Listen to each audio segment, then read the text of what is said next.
Hi guys, welcome back to my channel exploring NEET. कैसे हो आप सब लोग? आई होप बहुत अच्छे होंगे और मैं भी बहुत अच्छी हूँ। तो मैं काफ़ी टाइम बाद ऐसे face to face video record कर रही हूँ।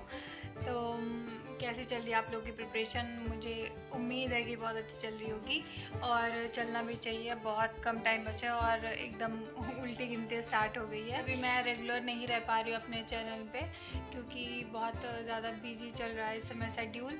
बट मैं जैसे कि मैंने आपको कल बताया था कि मैं अल्टरनेट डे पर एक वीडियो अपलोड करूँगी। तो आज भी मेरा ब्लॉग आएगा और अभी मैं शूट कर रही हूँ और तुरंत मैं भी एक घंटे से अपलोड कर दूँगी ब्लॉग। तो और आप लोग प्लीज़ सब्सक्राइब करो मेरे चैनल को क्योंकि बहुत लोग बिना सब्सक्राइब किए हुए देख रहे हैं और एक तो जो सब्सक्राइब किए वो भी अनसब्सक्राइब कर रहे हैं, पता नहीं क्यों। तो अगर अच्छा लगा आप लोग का ब्लॉग तो प्लीज़ सब्सक्राइब कर देना। एंड आज क्रिसमस भी है तो आप सभी को मैरी क्रिसमस।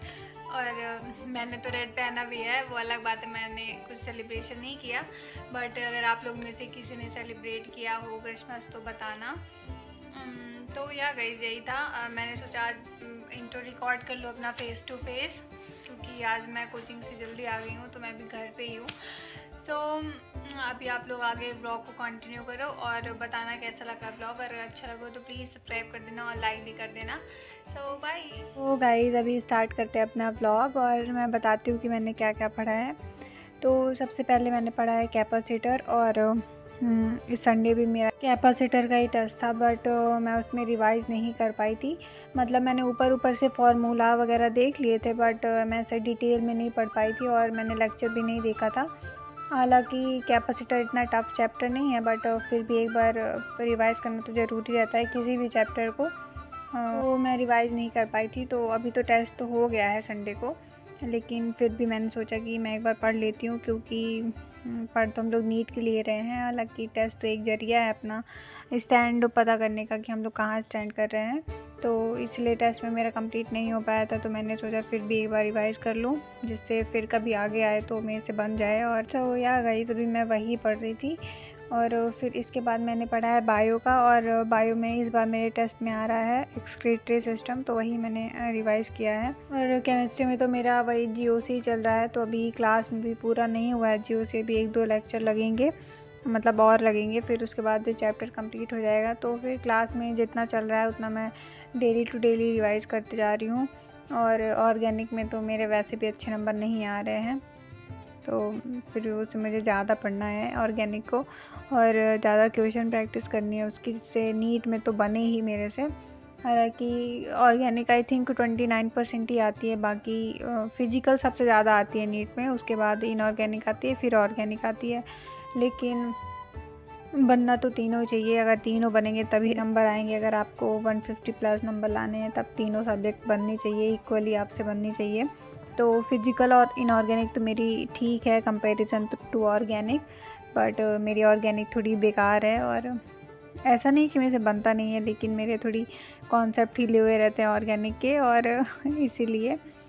लेकिन कोई बात नहीं, बनने लगेगी ऑर्गेनिक भी। उतने ख़राब नंबर भी नहीं आ रहे हैं बट फिजिकल और इनऑर्गेनिक के कंपैरिजन में ऑर्गेनिक में थोड़ी कम नंबर आ रहे हैं, लेकिन वो भी इम्प्रूव हो जाएंगे। अभी तो टाइम है, 3-4 महीने हैं और अभी तो टेस्ट सीरीज भी स्टार्ट होगी तो हम एक चैप्टर को बहुत बार रिवाइज़ करने का हमको मौका मिलेगा।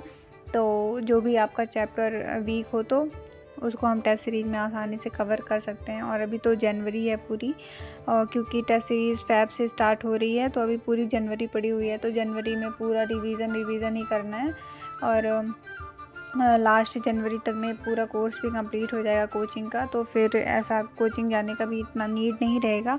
हालांकि रिवीजन सर लोग करवाएंगे बट आप खुद से भी सेल्फ स्टडी का तब ज़्यादा और टाइम मिलेगा क्योंकि कोचिंग बंद हो जाएगी। तो फिर सेल्फ स्टडी में हम 10-12-13 घंटे दे सकते हैं आराम से। तो जो भी सब्जेक्ट वीक हो उसमें ज़्यादा फोकस करना है मेरे को, तो खासकर ऑर्गेनिक में और फिज़िक्स में ज़्यादा फोकस करना है। फिज़िक्स में भी मेरे अभी एवरेज नंबर आ रहे हैं, मतलब उतने अच्छे नंबर नहीं आ रहे हैं। कोई बात नहीं, इम्प्रूव हो जाएंगे। अभी 3-4 महीने हैं, अच्छे से रगड़ के मेहनत कर देंगे तो इम्प्रूव हो जाएंगे नंबर।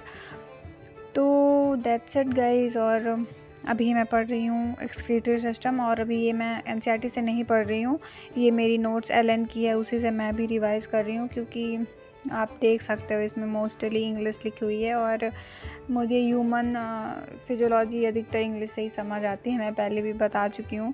तो इसलिए मैं पहले नोट्स पढ़ लेती हूँ एक बार, उसके बाद मैं एनसीईआरटी पढ़ लेती हूँ। और ये एग्ज़ाम्पल्स हैं, एमिनोटेलिक, यूरियोटेलिक, ये सब के एग्ज़ाम्पल्स हैं। तो मेरे नोट्स में तो एक्स्ट्रा एग्ज़ाम्पल्स लिखे हुए हैं, बस मैं उनको हाईलाइट कर रही थी जो एनसीईआरटी में एग्ज़ाम्पल्स दिए हुए हैं, तो उनको थोड़ी ज़्यादा फोकस करके पढ़ लूँगी। हालांकि पढ़ना तो सभी है।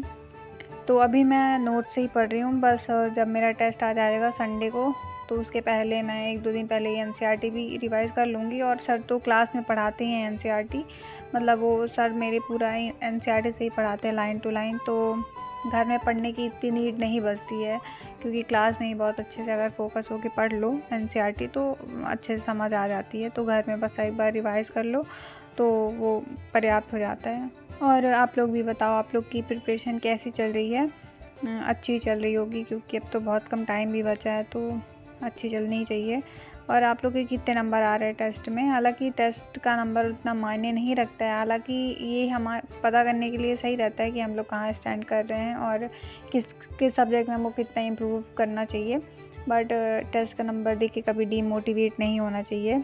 हालांकि मैं तो हो जाती हूँ, सब बच्चे हो जाते हैं, मतलब नॉर्मल है ये तो, क्योंकि कम नंबर किसको अच्छे लगते हैं, किसी को भी अच्छे नहीं लगते, तो सब डीमोटिवेट हो जाते हैं। बट नहीं होना चाहिए। आप एक दिन डीमोटिवेट हो लो, फिर दूसरे दिन फिर से वैसे ही लग के पढ़ाई करनी चाहिए, क्योंकि डीमोटिवेशन से कुछ भी नहीं मिलेगा, बल्कि हमारा टाइम ही और वेस्ट होगा।